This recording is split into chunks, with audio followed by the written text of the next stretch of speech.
Good evening, everyone. I'm Kubrali and you're watching Awaz News. Tonight, I'll be taking you to top news across Canada. Alleged intruder at Drake's Bridle Path mansion injured after altercation with security guards, police. Pearson Airport gold heist suspect arrested after flying into Toronto from India. Man in custody after woman, 2 girls sexually assaulted, police. Canada added more than 90,000 jobs in April, but wage growth cooled.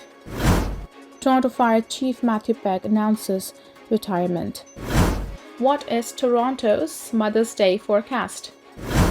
April asking rent prices up 9.3% across Canada as Ontario sees only decline, report.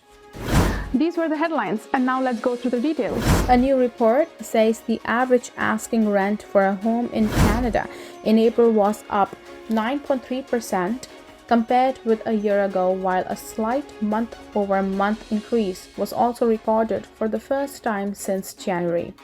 The report by Urbanation and Rentals.ca, which analyzes monthly listings from the latter's network, says the average asking rent for all home types was $2,188 last month. The annual growth rate accelerated from an 8.8% increase recorded the previous month. Asking rents were up 0.3% month over month. Based on the report, the average asking rent for a one-bedroom unit in Canada was $1,915 in April, up 11.6% from a year ago, while the average asking price for a two-bedroom unit was $2,295, up 11% from April 2023. Overall, asking rents for purpose-built rental apartments in April increased 13.1% compared with a year earlier to reach an average of $2,124. Condominium apartment rents averaged $2,331, up 3.8%. All provinces recorded month-over-month and year-over-year increases in asking rents except for Ontario, where rents decreased 0.3% monthly and 0.7% annually to an average of $2,404.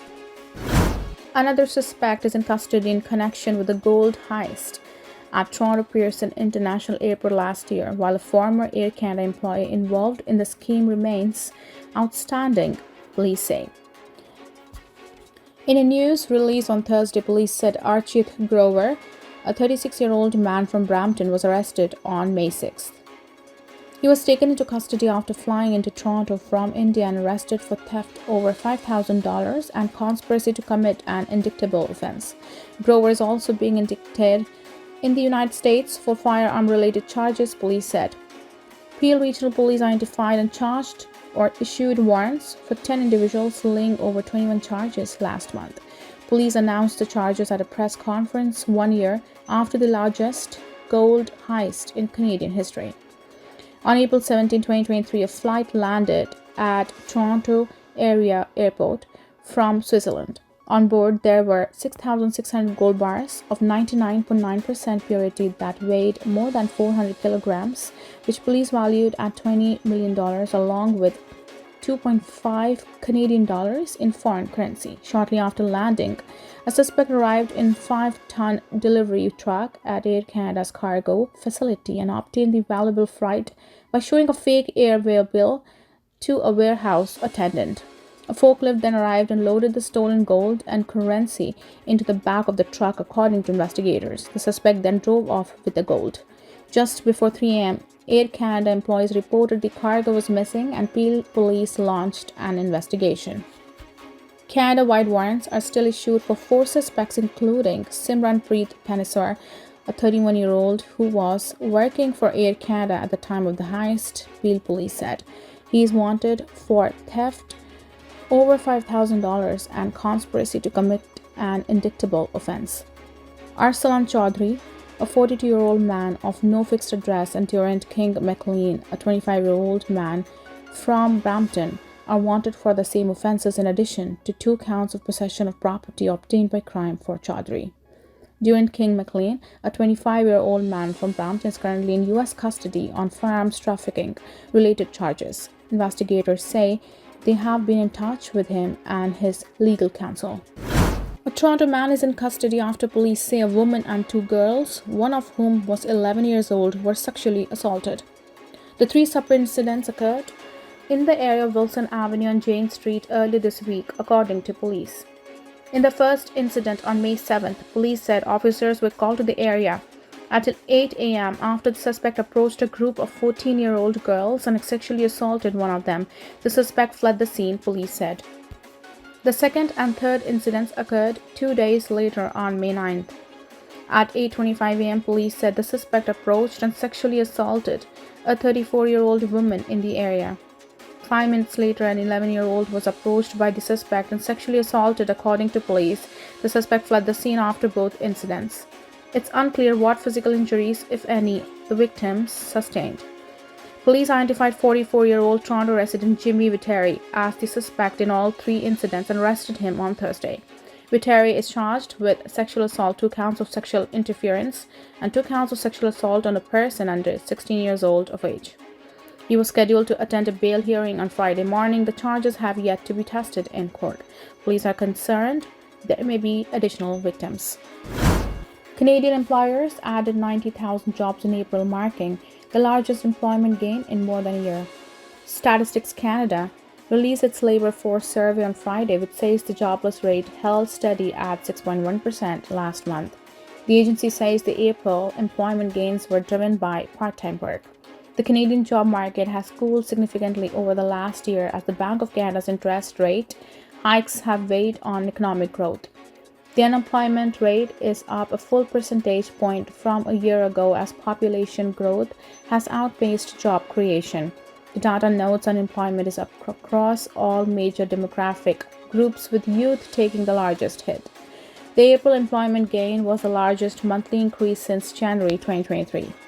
Employment increased in professional, scientific and technical services, accommodation and food services, healthcare and social assistance, as well as natural resources. Employment fell in the utilities industry. Wage growth slowed last month to an annual pace of 4.7%, down from 5.1% in March. The Bank of Canada will have an eye on Friday's data as it gears up for its interest rate decision next month. Economists are widely expecting the central bank to begin lowering its policy rate in June or July, with that decision highly dependent on the April inflation reading. The Bank of Canada's key interest rate currently sits at 5%, the highest it's been since 2001. Fire Chief Matthew Pegg is calling it a career after 32 years with Toronto Fire Services. Pegg announced his retirement on social media on Friday morning, confirming that his last day on job will be October 4th. I am deeply appreciative to be able to retire healthy after more than 32 years of active service, he said in a statement. There has not been a single day when I have not been immensely proud to wear the Toronto Fire Services uniform and to serve alongside this incredible team of 3,265 professionals. Pegg has served as Toronto's fire chief for the past 8 years, and during the pandemic, he led the city's COVID-19 strategic response team for 2 years as Toronto's COVID-19 incident commander. When I became fire chief in 2016, we embarked on a journey of transformation together. Today, the city of Toronto is the largest city in North America with an internationally accredited fire services under the Commission on Fire Accreditation International, his statement read. Together, we built a data-informed, people-focused team of professionals who are committed to protecting and improving public safety in Canada's largest and most complex city. We have worked together to create increasingly inclusive, welcoming, and supportive workplace that better reflects the communities that we serve. Toronto police say a man who allegedly attempted to access Drake's Bridle Path property was taken to hospital on Thursday after an altercation with security guards. According to police, officers were called to the property located near Park Lane Circle and Post Road at around 3:30 p.m. for reports of trespasser at the home. Police said the alleged intruder was involved in an altercation with security guards prior to the arrival of police.